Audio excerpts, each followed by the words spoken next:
episode of Healthy Mind, Healthy Life, dear listeners. I'm your host, Avik, and today we are diving into a topic that quietly affects millions of professionals, which is burnout. Yeah. Now, most of us think of burnout as working too hard or being stressed too thin, but here's the twist: burnout can also come from being I would say underutilized, overlooked, or maybe simply misaligned in the role that we are in. And that's the conversation that we are going to unpack today. So to help us, I'm joined by Nick Montalbine. So welcome to the show, Nick. Hey, welcome. Thanks so much. I'm happy to be here. I'm excited to talk about this topic. Amazing, amazing. So, dear listeners, before we delve deep into the discussion, I'll quickly love to introduce you with Nick. So, Nick is a leadership advisor, former Nike executive, and the founder of Inner Voice Analytics, a consultancy that helps organizations surface the truth before it's too late. So Nick has spent over 20 years inside Fortune 100 companies, just leading strategy, operations, and the cultural transformation. But in it was his own experience, like burning out in what most people would call a dream job, that shifted everything. Like, and today he helps leaders detect the early signs of disengagement and the disconnection before they turn into um, exits or the cultural cracks. So Nick blends the behavioral science, continuous listening, and even AI powered insight to reveal what truly keeps people energized and engaged at work. And I can't wait for this conversation. So let's jump in. Welcome to the show again. Great. No, I'm super happy to be here. And thanks so much for the kind intro. That's fantastic. Amazing. So, so Nick, like burnout is often seen as the result of too much of work, but as you talk about how being underutilized or misaligned can cause just as much harm. So, how do you personally define burnout in today's workplace? Yeah, no, it's a great question. And it actually took me a long time to really start to understand what burnout actually is, just very quickly. And you touched on it. Yeah, I burnt out in a dream role. I didn't know why at the time. I was working for an amazing brand, Nike, a worldwide, globally recognized brand. I was leading strategy and innovation for Nike HR. I worked with amazing people. My boss, who I worked for, she was fantastic. We got along so well, but it didn't matter. I just, was just exhausted, and it wasn't because I was drowning in work. It was just because I was stuck in a job that looked great on paper, but it didn't light me up. And it wasn't until I left Nike where I ran across an interview by Harvard Business Review, and Harvard Business Review had this great insight that I found that said, "Hey, there are actually three types of burnout.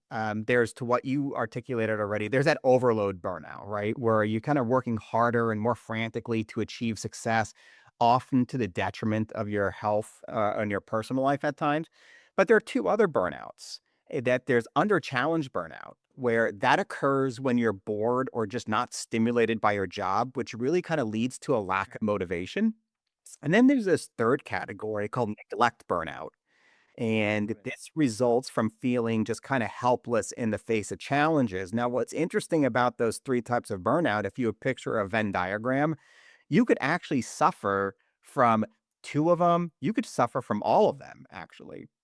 Um, and in my case, I was actually really suffering from that under challenged and that neglect burnout a little bit, where I think I had some anxiety that I wasn't necessarily dealing with. And again, the job that I had, it just wasn't doing for me anymore. Uh, Exactly, understood. And like, if you can also share like what your own burnout experience taught you about about this um deeper, less obvious form of burnout.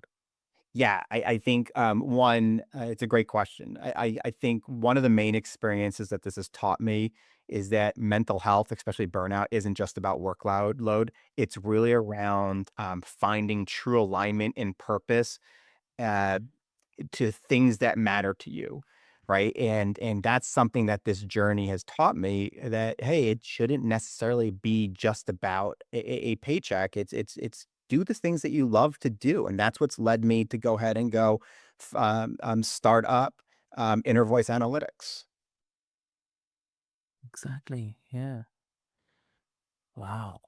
And that's such a reframe. I mean, burnout isn't always about overwork. Sometimes it's about underpurpose. Yeah, true.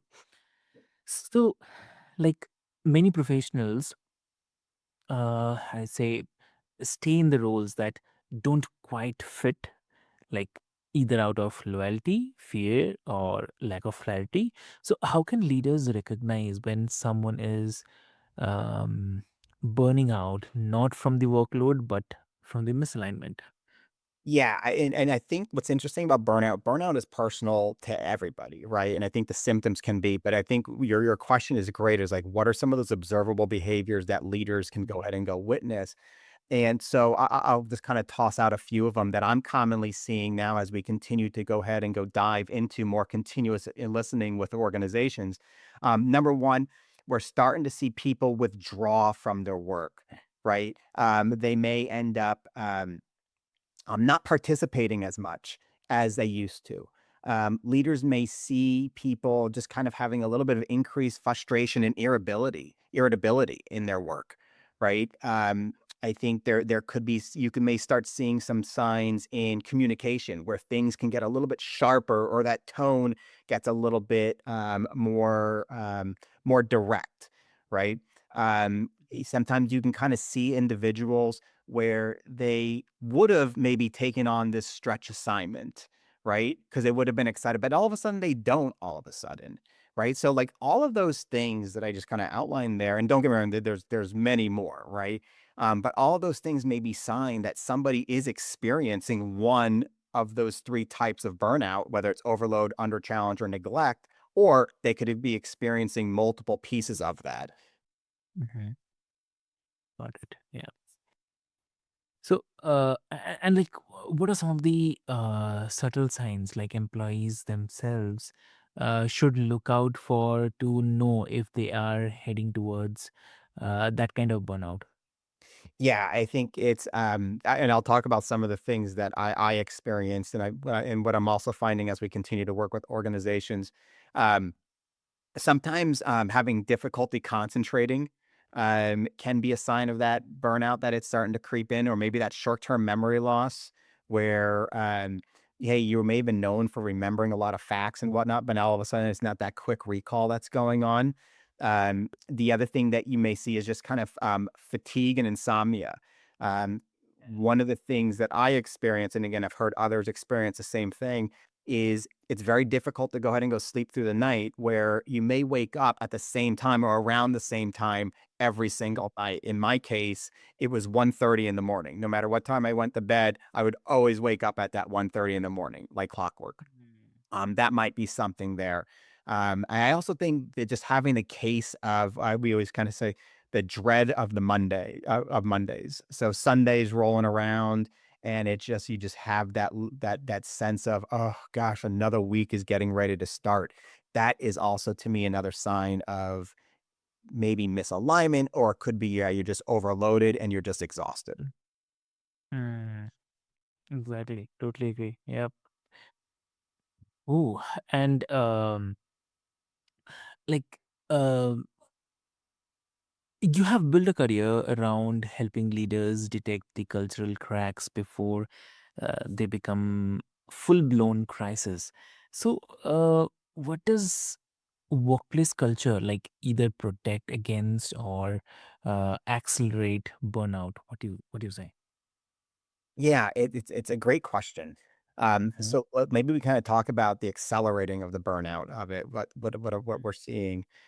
What we're seeing is organizations have decent intent with employee listening, right? So they may do an annual engagement. They may go ahead and go do like quarterly pulse surveys to get an idea of what's going on. The issue with the annual engagements or those quarterly surveys is that employee sentiment changes way too fast nowadays. It could be political events that are shaping employee experiences. It could be a leader just left that shapes employee experiences. And when you're pulsing your organization that infrequently, you're missing that type of stuff. The other thing that we're seeing with those types of pulse surveys or annual engagement surveys is they're not getting down to the local team related issues, right?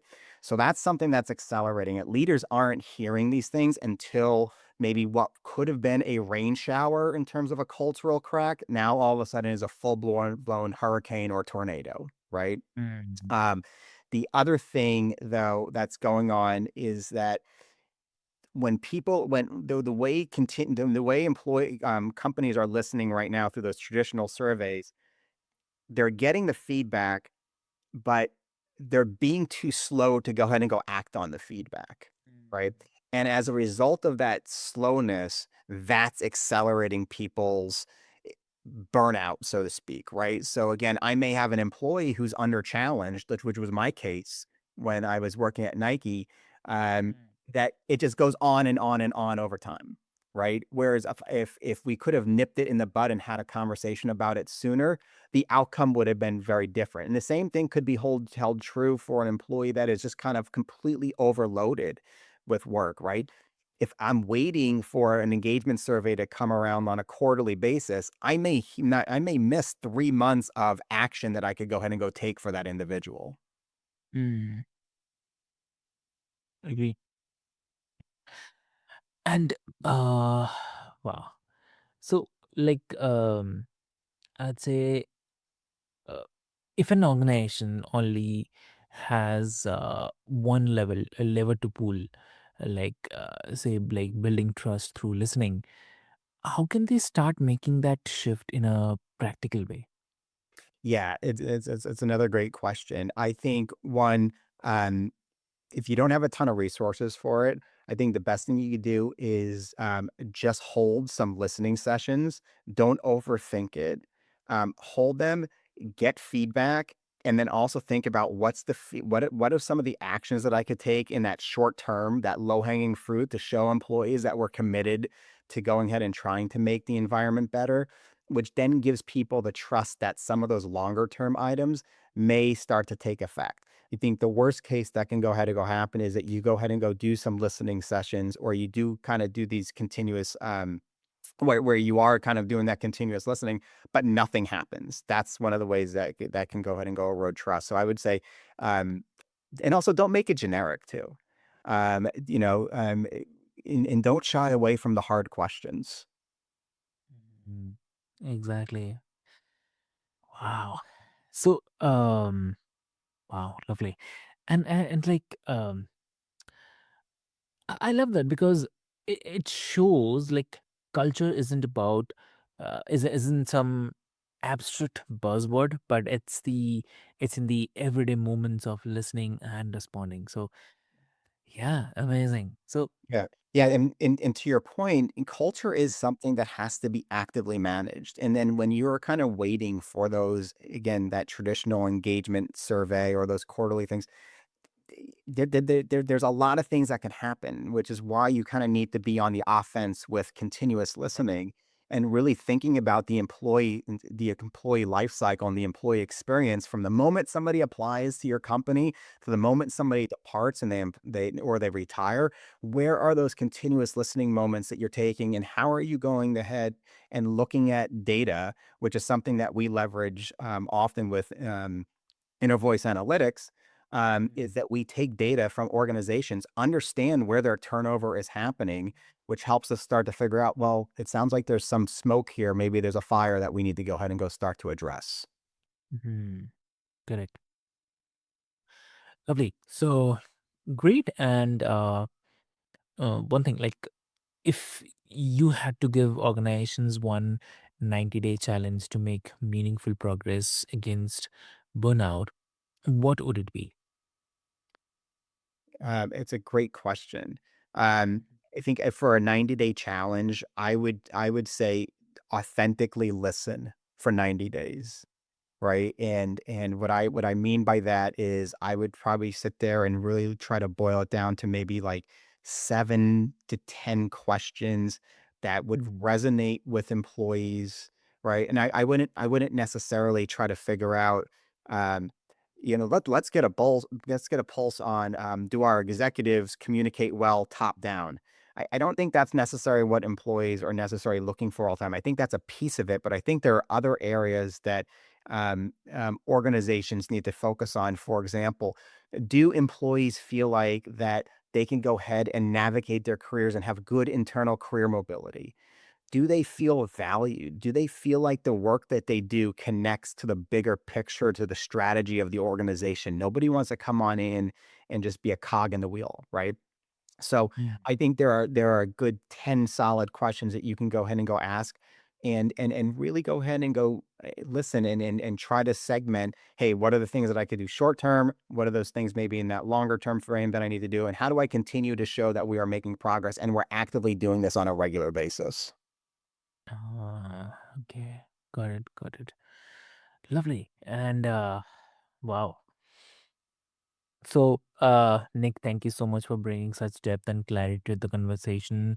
I think what really stands out is that the burnout is not always about doing too much. Like sometimes it's about doing the wrong things or not being fully seen in our work. So, um, yeah, and for all the listeners, like if you have been feeling drained, disengaged, or quietly misaligned, then maybe it's not you. Maybe it's the fit.